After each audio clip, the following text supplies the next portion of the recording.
Hatchlings, it's DragonFeather and welcome back to my channel. On today's episode, we're here to talk about practicing Wicca and witchcraft if you are under the age of 18. So I've been getting many requests from you guys to do a video on this sort of topic and how to really practice Wicca and witchcraft. If you are under the age of 18, you may not have access to books, your parents may disagree with what you're doing, you don't know what you're doing, it's new to you, you don't know where to begin, you're so young, you feel like maybe you shouldn't be practicing. Well, this video is for you guys.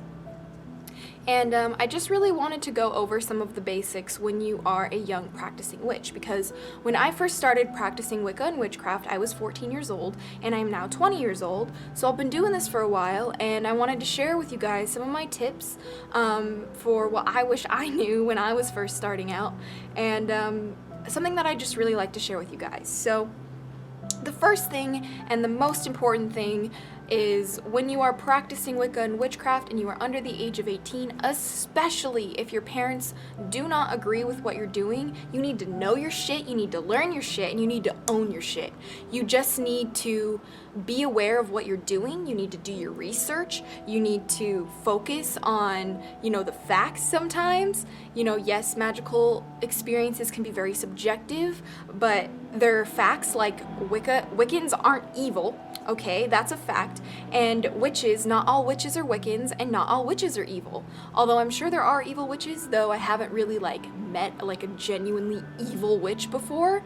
However, they do exist, but that's not the majority of who we are. The majority of who we are earth-based spiritual practitioners who want to develop a connection with Mother Earth and Gaia and her consciousness and utilize her energy, and we worship something tangible. We worship the beautiful earth around us. So before we get into this video, I really just want to say ignore all the noises going around, because it is like that time where everyone's doing everything and it's kind of annoying, and I just really wish I lived in a forest. I just want a cabin in the woods, isolated with some internet connection, and that's pretty much all I need. But right now, not so much. So for today's video, I really just kind of wanted to go over a little bit about my experience. When I first started practicing, after I learned everything, there was this newfound childlike magic and wonder that I really feel like if you can capture that while you are still so young, especially if you're 12, 10, 9, I've had some people that young message me.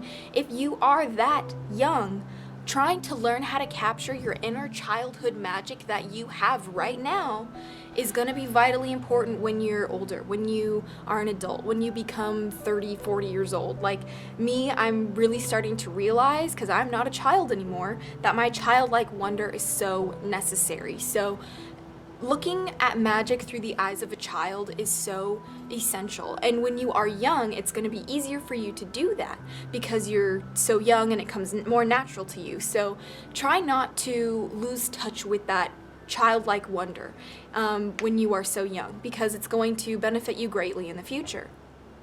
Also, when you're first starting out, like I said, you need to learn everything. Not everything, you can't learn everything, but you need to do your research and you need to look up what you want to practice, look up other people who practice what you practice. If you want to be an eclectic witch, look at different things that you want to incorporate into your craft, because building your craft and learning your craft and practicing your craft is going to be the most important thing. When you're young, you might not be able to practice inside, you might not be able to have an altar. That's okay. You can still practice, because this practice isn't about all the glitz and the glam. My altar is incredibly crazy dragon status, but it's I don't need that to connect to my dragon guardians. Do you understand? It's something that you develop within yourself. This craft you develop within yourself, and your reality outside of you will be a reflection of what's inside. So now when you're first starting, not only do you need to learn a little bit about what you want to do, but if you are going to practice this, make sure that before you cast your spell, before you cast your circle, before you do any of that, that you do some decent meditation work on trying to contact your guardians to guide you. Because when you're so young, their help is going to be priceless. Their guardianship and their wisdom and their their ability to guide you through rituals is going to be priceless. So really meditate, really work on that. And if meditation is something that you're not used to, something that's very new to you, something that maybe you don't understand or you struggle with, well then that's what you need to start working on now, because meditation is literally like the spine of this practice. So being able to meditate, put yourself into that altered state of consciousness, of deep breathing, focusing on the moment right here and now, connecting with Earth and her energies and her consciousness is going to help you the most in the long run. As fun as spells, may be. When you're first starting out, especially when you're under the age of 18, I highly recommend that you do protection magic the most. Do protection magic first. As your first spell, please, any witch, do protection magic as your first spell, and keep practicing that until you get better, and keep practicing your meditation until you get better, and just keep connecting that way until you get better. And once you have a better understanding of spell casting through your protection magic experience as well as your meditation, then you can move on to more, different types of magic. Like maybe this time you can do draconic protection magic if you really want to get into the draconic path, or you can do healing magic if maybe you have a broken heart or your friend has a broken heart. I've done a broken heart spell. That was my first ever spell I casted, was a spell to help someone with a broken heart. So when you do something like that, it's really all about establishing a connection within yourself and with the earth around you. And that's what this practice is all about. And if you're here just because you saw it on TV and you want to be like Sabrina the Teenage Witch, then please just go away right now, because that's not what it is. It's not about being cool. It's not about being emo or seen, having a religion that matches your appearance. We're gonna ignore my cat. And then it's not about having, all these altar tools and all these, fancy statues and all of these lights and all of these candles and incense. It's not about that at all. Just push it out of your mind. Like, no, fuck that shit. Like, it's about you. It's about your connection to you. It's about your connection to Mother Earth. It's about ignoring your cat, and it's about you. Like, literally, it's about the essence of you, and it's about love and light and developing something that helps you connect to your spirit in a very intimate way. And that's what Wicca and witchcraft is about. It's really just a practice to establish those things. And when I first started out, I really wish that I had someone telling me not to be afraid to cast a spell, not to be afraid to perform a ritual for my first time, not to be afraid about creating a magical experience or a magical atmosphere for myself, because that's what it's all about. It's about the experience. It's about creating the experience for yourself, and it's not about just the labels, you know what I mean? It's not about, oh, what kind of witch are you? What kind of magic do you practice? What's your favorite tool? What guardians do you work with? It's about you. It's about your spirit, and it's about your experience here on this earth. And it's about, developing that touch with the other world and that touch with the other realms and these higher vibrational beings that can really bring about positive influence in your life. It's a lifestyle. It's not like just something that you do. It's not like, hey, I go swimming every now and again. No, it's something that is very vitally important to your day-to-day life, and something that is going to be developed over time. And if it's really meant for you, it will be a lifelong journey, and you probably won't finish it while you're here. Like, you'll probably die before you finish the journey, and that's just a reality of it. I'm not trying to be morbid or anything, just being real with you guys. Like, it's a very powerful journey if you open yourself to it. And I can't stress enough how important protection magic is, because when you're new, you're naive, you're vulnerable, you're young, you're new, and when you open yourself to these energies, sometimes unwelcome guests can come, and that's the last thing that you want, is an unwelcome guest. And let's be honest, guys, like, personally, I have had some very dark energies attached to me before, because I didn't know how to protect myself, because that is what I had to experience until I learned how to protect myself. And now I am able to tell you guys from experience that please learn how to protect yourself, because it's going to aid you the rest of your life. It's going to aid you for your whole entire practice. Like, you know, protecting yourself from psychic attack, especially, like, even people thinking bad thoughts about you is considered a very mild form of psychic attack.